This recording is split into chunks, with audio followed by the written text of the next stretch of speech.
Salut tout le monde, c'est Jordan et je suis une nouvelle fois ravi de vous revoir sur la chaîne de Lidl Cuisine. Aujourd'hui, je vous ai préparé un menu petit budget hyper gourmand et facile à faire. Pour l'entrée, on aura un garlic bread et pour le plat, un mac and cheese au bacon. Vous pouvez retrouver la liste des ingrédients dans la description et les produits sont disponibles chez Lidl. C'est parti!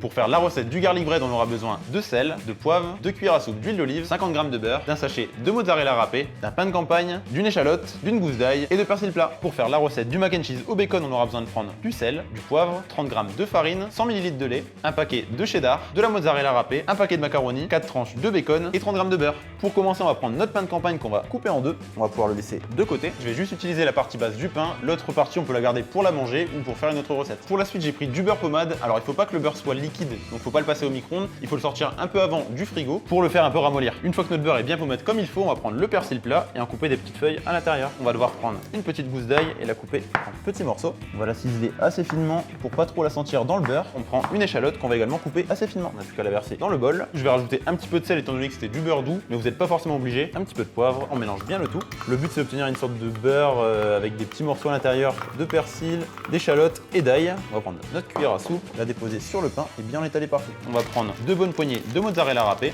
On les dépose généreusement par-dessus notre pain. Maintenant que notre garlic bread est prêt, on va pouvoir le mettre au four 10 minutes à 180 degrés. Pendant que le garlic bread est au four, on va pouvoir passer à notre plat. Pour commencer, je vais mettre mes tranches de bacon à plat sur notre plaque. Pour la cuisson de notre bacon, c'est pratique, ce sera la même cuisson que le garlic bread, donc ce sera à peu près 5 à 6 minutes à 180 degrés. Pendant que le bacon est au four, on va se préparer une béchamel au cheddar. On va démarrer par couper un morceau de beurre doux qu'on va faire fondre dans notre casserole. On mélange légèrement pour faire fondre le beurre, surtout faut pas qu'il brûle. On veut vraiment un beurre fondu et pas un beurre noisette. Le beurre est bien fondu comme il faut, on va rajouter les 30 g de farine à l'intérieur. Surtout on mélange tout de suite pour éviter les grumeaux et obtenir un roux. Une fois que tout est incorporé, on va prendre le lait et ajouter environ 100 ml à l'intérieur. L'objectif c'est de faire épaissir notre préparation, donc on ajoute le lait au fur et à mesure. Notre béchamel est pas trop mal, c'est entre le liquide et le un peu plus épais. On va pouvoir ajouter une petite pincée de sel et du poivre. Dans la béchamel, je vais mettre environ 2 bonnes poignées de cheddar. Une fois que le cheddar est bien fondu, on va pouvoir l'enlever du feu et la mettre sur une plaque juste à côté. L'eau de nos pâtes est arrivée à ébullition. On va attendre 4 à 5 minutes pour avoir une cuisson al dente.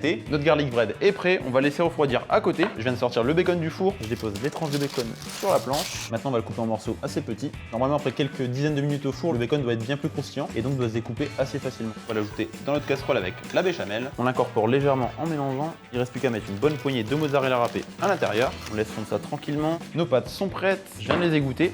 Maintenant, ce qu'il nous reste à faire, c'est de mélanger toutes les pâtes avec la béchamel. Il faut y aller quand même assez doucement pour pas casser les pâtes.